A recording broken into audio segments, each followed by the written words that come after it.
According to Stellantis Chief Executive Carlos Tavares, the agreement allows the company to better control the whole electronics supply chain.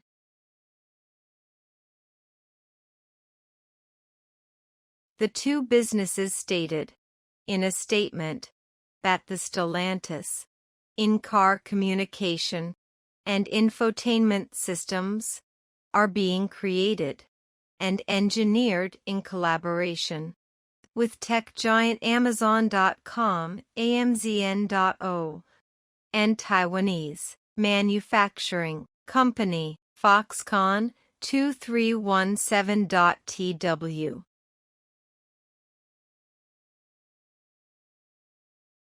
Starting in 2024, 14 Stellantis brands, including Peugeot, Fiat, and Jeep, will use Qualcomm's car cockpit and 5G telematics technology, with Maserati being the first out of the gate, according to the firms, who did not disclose the agreement value.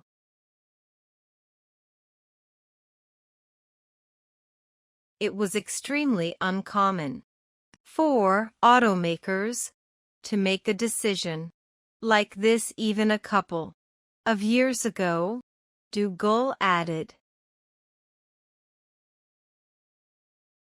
It's becoming a lot more prevalent now.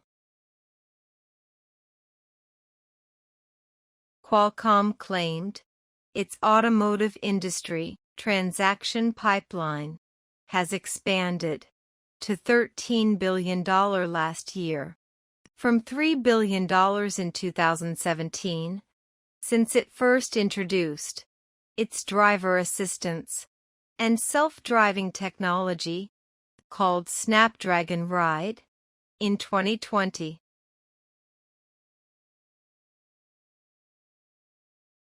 In addition to cockpit and telematic technologies, Qualcomm's recent acquisition of self-driving tech software startup Arriver gives its so-called digital chassis the capacity to deliver a full range of driver assistance and self-driving capabilities.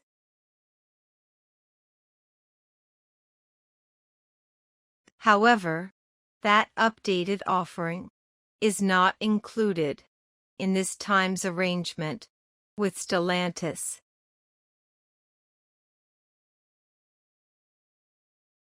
Nakul Duggal, Qualcomm's general manager of automotive, told Reuters that instead of relying on their other suppliers to function as a go-between, more automakers are dealing directly with chip makers.